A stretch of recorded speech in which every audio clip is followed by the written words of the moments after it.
The morning sun bathed the small-town cafe in a golden glow, the scent of fresh coffee and toasted bread drifting through the air. It was the kind of place where the regulars knew each other by name, where the hum of friendly conversation blended with the occasional clang of plates and laughter. At his usual corner table, Malcolm Tate sat alone, quietly sipping his coffee, the brim of his faded Marine Corps hat casting a shadow over his weathered face. He had seen war, had survived things most men couldn't imagine. But here, in this little cafe, life was simple, peaceful. At least it was, until they walked in. Hello, Mr. Pictures here, and before we continue with the story, please subscribe to the channel, as it would allow me to continue with these stories. Thank you. Now, back to the story. The cafe's bell jingled, and a burst of loud, boisterous laughter filled the air. 3 tourists, dressed like they were still in the city, strolled inside, their voices cutting through the morning calm. Daniel Foster, the ringleader, a tall, slick-haired businessman with an air of entitlement, led the group. His sunglasses perched on his head, his Rolex catching the light as he waved his hands animatedly. "This town is something else," he scoffed, glancing around unimpressed. "Feels like stepping back in time." His 2 friends, Mark and Josh, equally arrogant, equally out of place, chuckled in agreement. They walked past Malcolm's table, but something about the way he sat there, unbothered, rubbed Daniel the wrong way. He smirked. "Hey, check this out," he muttered to his friends, nodding toward Malcolm. "Old guy looks like he's seen some things." Mark snorted. "Probably spends his days telling war stories to anyone who'll listen." Daniel, fueled by the attention, pulled out a chair and dropped into it, uninvited, across from Malcolm. "Morning, Grandpa," he said smoothly. "You enjoying your coffee?" Malcolm didn't even glance up. He simply took another slow sip. That should have been Daniel's warning, but men like him never recognize danger until it was too late. Daniel leaned forward. "You're a Marine, huh? That's what the hat says. Tell me, what's it like living in the past?" Mark and Josh snickered. A few nearby customers shifted in their seats uneasy. Malcolm finally looked up. His expression was unreadable, his eyes calm but sharp, like a man who had measured the weight of the moment and found it too insignificant to care about. Daniel grinned, mistaking silence for weakness. "Come on, old man. You don't have any stories, no heroic moments, or are you just another guy who stood around while the real soldiers did the work?" A sharp intake of breath came from the cafe staff behind the counter. The room had gone still, everyone watching, waiting. Malcolm exhaled slowly, placing his cup down with deliberate care. Lisa Carter, a local journalist sitting at a nearby table, had been observing the whole exchange. Sensing something big about to unfold, she subtly pulled out her phone and hit record. Daniel, still drunk on his own arrogance, leaned back with a smirk. "Guess you got nothing to say." And then, he did the one thing he shouldn't have. He reached across the table and tapped the brim of Malcolm's hat. The instant his fingers brushed the fabric, Malcolm moved, fast, a blur of muscle and precision. Before Daniel even knew what was happening, Malcolm's hand shot up, gripping his wrist in a vice-like hold. The entire cafe gasped. Daniel's smirk vanished. His eyes widened as he felt the strength in Malcolm's grip, solid, unyielding, controlled. Malcolm didn't squeeze. He didn't need to. He just held him there, letting Daniel feel the weight of his mistake. "You've got about 3 seconds to move your hand," Malcolm said, his voice low, steady. "Before I decide, you don't need it anymore." Daniel's face drained of color. His mouth opened, but no words came out. Malcolm let go, pushing his hand away like it was nothing. Daniel stumbled back, knocking over his chair in his rush to put distance between them. Silence. The kind that felt dangerous. Lisa's camera was still rolling. Someone nearby muttered under their breath, "You just messed with a Marine, man." Daniel swallowed hard, his arrogance fracturing. He tried to laugh, to shake it off. I was just joking, man. No need to get all..." Malcolm simply picked up his coffee, taking another slow sip. Like Daniel wasn't even worth acknowledging anymore. And that was worse than any punch. That was real humiliation. Lisa smiled to herself. She had a feeling the internet was going to love this. And Daniel? He had no idea what was coming. The cafe was silent for a long moment after Daniel Hayes stumbled back, his face pale, his breath coming fast. The tension in the air was thick, pressing down on every person in the room. Malcolm Tate, meanwhile, didn't move. He simply picked up his coffee, took a slow sip, and looked back down at his newspaper. That was it. No shouting, no threats, just a quiet dismissal. And somehow, that made it worse. Daniel, still rattled, turned toward his friends, expecting some kind of backup, but Mark and Josh just stared at him, their smirks long gone. They knew. The entire cafe knew. Daniel had just been put in his place, but his ego wouldn't let him back down. He let out a forced, nervous laugh, shaking his head as if the whole thing was ridiculous. "Geez, man, it was just a joke," he muttered, brushing his shirt like he was shaking off dust. "No need to get all intense." No one responded. It was Lisa Carter, sitting at the table near the window, who finally broke the silence. "Yeah," she said, her voice even. "Didn't sound like a joke to me." Daniel snapped his head toward her, his irritation flaring back to life. "What? You got something to say too?" Lisa leaned forward slightly, tilting her phone toward him. "I don't have to. This thing speaks for itself." Daniel froze. His eyes darted to the screen, and there it was, the entire exchange, captured in crystal clear video, his voice mocking Malcolm, the moment he reached for the veteran's hat. And worst of all, the exact second his smirk disappeared when Malcolm grabbed his wrist. His stomach turned. "You recorded that?" he snapped, his voice rising slightly. Lisa shrugged, and so did about 3 other people in this cafe. A few murmurs of agreement rippled through the room. Someone near the counter smirked. Another person muttered, "Yeah, buddy, you're done." Daniel's pulse pounded in his ears. This couldn't be happening. The morning had started off fine. He was on vacation, having fun. How had this all spiraled so fast? His face burned with embarrassment, but he refused to let it show. Instead, he scoffed, trying to play it off. "Right, go ahead. Post your little video. Nobody cares about some small-town cafe drama." Lisa's smirk didn't fade. "Yeah, except the internet loves this kind of thing." A sinking feeling settled in Daniel's gut. Then, as if on cue, Lisa tapped her screen and the video was uploaded. Daniel clenched his fists. His pride told him to fight back, to say something smart, to turn it around, but his instincts told him he had just made a massive mistake. Without another word, he turned on his heel and stormed out of the cafe, his friends trailing behind him. The moment the door shut, the tension in the room lifted. People exhaled, some shaking their heads, others whispering to each other about what just happened. Maria, the cafe owner, walked up to Malcolm, refilling his coffee. "That guy was a real piece of work," she muttered. Malcolm just gave a small, amused shake of his head. Men like him usually are. Lisa took the seat across from him, placing her phone down on the table with a grin. "You want to see how fast karma works?" Malcolm chuckled. "Number.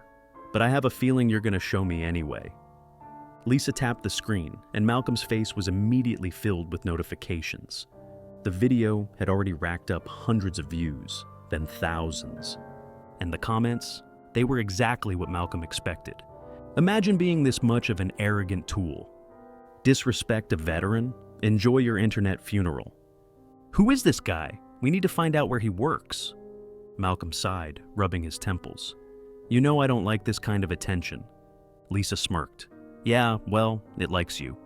He shook his head, taking another sip of his coffee, but something told him this wasn't over yet. It wasn't over for Daniel Hayes either, because as he stormed back to his hotel room, his phone started blowing up with notifications. At first, he thought it was just his friends texting in their group chat, but when he saw the sheer volume of messages, his chest tightened. Hundreds, no, thousands. And then his stomach dropped as he saw the headline already making the rounds on social media. "Tourist mocks Marine veteran, instantly regrets it." The video was everywhere. Twitter, Instagram, TikTok, Facebook. People were laughing at him. Worse, they were angry. A verified account, a military veteran with millions of followers, had shared it with a caption that simply read, "This man disrespected one of our own. The internet knows what to do." Daniel's hands started shaking. The comments under the post were relentless. "Find out where he works. Let's make sure he gets what he deserves." How do people like this even exist? You know he's panicking right now. He deserves every bit of it. Daniel's heart pounded. This couldn't be happening. He checked his email. His boss had already sent a message. Subject: urgent meeting regarding recent incident. Daniel's vision blurred. His mouth went dry. It was happening too fast. How had one moment, one stupid joke, ruined everything? He gripped his phone, scrolling through the comments, watching his career, his reputation, his entire life collapse in real time. And Malcolm. Malcolm Tate was still at the cafe, sipping his coffee, completely unbothered. Lisa checked her phone again, her smirk widening. This guy's about to learn a hard lesson? Malcolm exhaled. Yeah. He glanced at his watch, shaking his head. And it's gonna be a long fall. Daniel Hayes sat in his hotel room, staring at his phone screen as his world collapsed in real time. The video had millions of views now. Millions. His face, his voice, the smug way he had mocked a Marine veteran. All of it was out there, dissected, mocked, and condemned by the entire internet. He kept scrolling, hoping to find at least one comment defending him, but there were none. It was all brutal. This guy is about to learn that actions have consequences. His career is done. Imagine being this much of a clown in public, then imagine it following you for the rest of your life. His phone buzzed again, another email, another message, then another. His stomach churned as he opened the latest one from his boss. Daniel, the company cannot be associated with this type of behavior. Your actions have brought negative attention to our brand. Effective immediately, you are placed on indefinite leave while we review this situation. Indefinite leave. Hello, Mr. Pictures here, and before we continue with the story, please subscribe to the channel as it would allow me to continue with these stories. Thank you. Now back to the story, which was just corporate speak for "you're fired." He sucked in a shaky breath. This was worse than he ever could have imagined. He had seen viral outrage before. He had laughed at people getting canceled, at influencers losing deals over stupid things. He had never thought it would happen to him.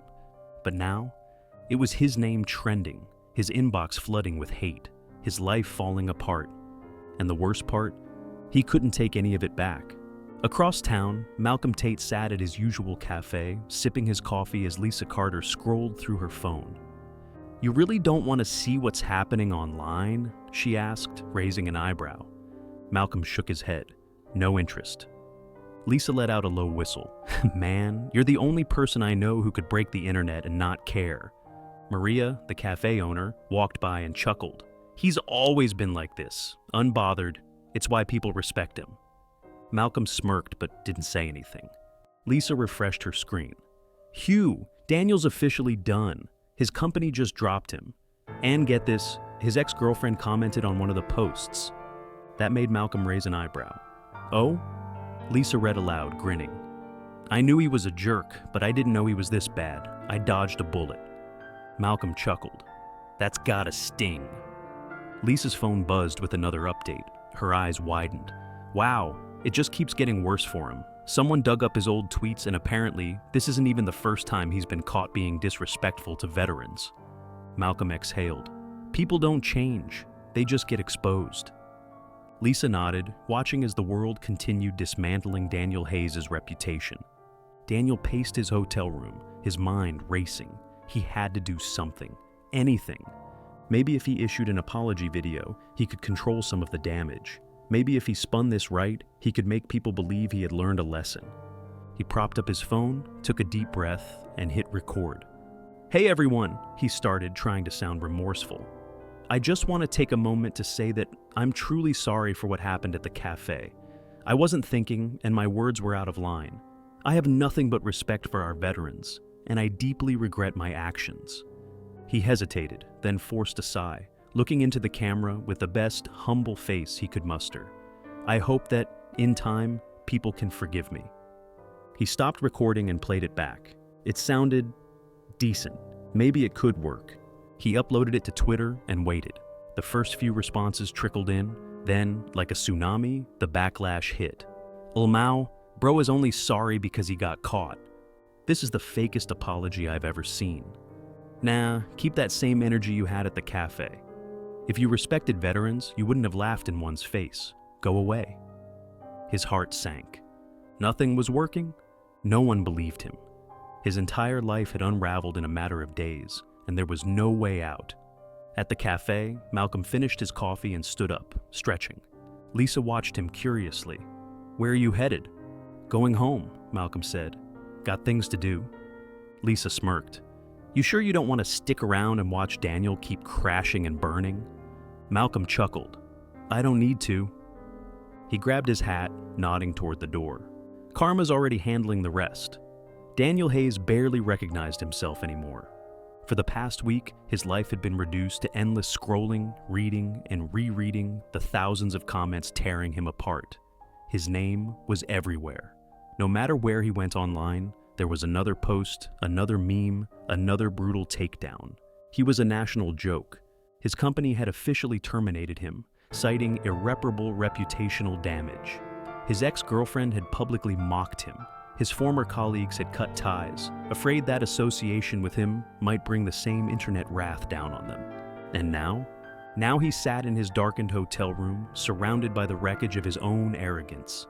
His phone vibrated, another unknown number, another call he wouldn't answer. He let it go to voicemail.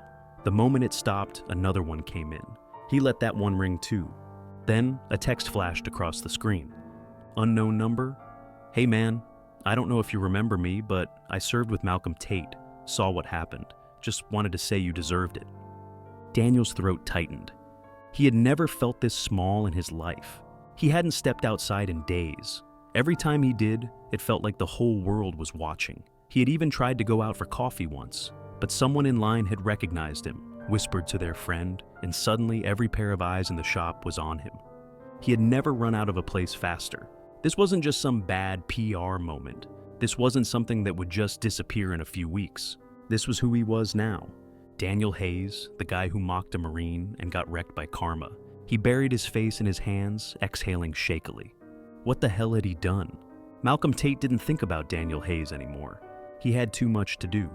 Since the viral moment, he had been contacted by dozens of veteran organizations. Donations had started pouring into programs aimed at helping struggling servicemen and women adjust to civilian life. The cafe had quietly become a new meeting place for local veterans. Maria, the owner, had put up a small sign by the door. "Veterans always welcome." And Malcolm? He had taken it all in stride. He wasn't interested in fame. He had spent his whole life fighting battles that actually mattered. Lisa Carter, the journalist who had filmed the whole incident, sat across from him at the cafe, watching as he sipped his coffee. "You really don't care about any of this, do you?" she asked. Malcolm smirked. "Care about what?" Lisa chuckled, shaking her head. "The attention, the people online calling you a hero." Malcolm shrugged. "I'm not a hero, just a guy who wanted to drink his coffee in peace." Lisa studied him for a moment before setting down her phone. "You know, Daniel Hayes has gone completely off the grid. Haven't seen a single post from him in days." Malcolm exhaled through his nose. "He'll be fine, or he won't. Either way, that's not my problem." Lisa nodded. "You think he learned his lesson?" Malcolm didn't answer right away. He simply took another slow sip of coffee, letting the silence settle. Then, finally, he said, "That's up to him." Daniel wasn't sure what had made him do it. "Hello, Mr. Pictures here, and before we continue with the story, please subscribe to the channel, as it would allow me to continue with these stories. Thank you. Now back to the story." Maybe it was the guilt. Maybe it was the sheer exhaustion of running from his own mistakes. Maybe it was the fact that he had finally realized that no matter how much he tried to blame Malcolm, this had all been his own fault. Either way, he found himself standing outside that same cafe again. It was early morning, quiet, barely anyone around. He hesitated, glancing through the window, spotting Malcolm at his usual table. He could still turn around. He could still leave, disappear, and pretend like this never happened. But something inside him said he had to do this. So he stepped inside. The bell jingled softly. Malcolm glanced up, his eyes locking onto Daniel's instantly. For a long moment, neither of them moved. Then, Malcolm simply gestured to the empty chair across from him. Daniel hesitated, then slowly walked over and sat down. Neither man spoke. The air between them was heavy, charged with something unsaid. Daniel swallowed, his throat dry. "I messed up," he said finally. "I know that now." Malcolm didn't respond. Daniel sighed, rubbing his hands together. I thought I was, I don't know, untouchable, that I could say whatever I wanted and it wouldn't matter. He let out a bitter chuckle. Turns out, it does. Malcolm set down his coffee cup, and Daniel exhaled. And I wanted to say I'm sorry. Malcolm leaned back in his chair, studying him carefully. You sorry because you mean it, or sorry because the world made you pay for it? Daniel winced. That was the question, wasn't it? He thought back to the past week, to the calls, the messages, the humiliation, the endless cycle of regret. For a while, he had only been sorry because he got caught. But now he was just tired. I don't know, he admitted. Maybe both. Malcolm tilted his head. At least you're honest. Another long silence. Maria approached the table, setting down a fresh cup of coffee in front of Daniel without a word. He blinked, looking up at her. I didn't order this. Maria gave a small smile. It's on the house. Daniel stared at the coffee, then back at Malcolm, who simply nodded. And for the first time in days, Daniel felt something shift inside him. Maybe redemption wasn't instant. Maybe it wasn't something you could just ask for and receive. Maybe it was earned, one step at a time. He wrapped his hands around the warm cup, feeling the weight of everything that had led him here. Maybe this was a start. Maybe this was the first step toward becoming a better man. And Malcolm? Malcolm simply took another sip of his coffee, watching him, waiting. No judgment, no anger. Just the quiet patience of a man who had seen far too many people fall and get back up again.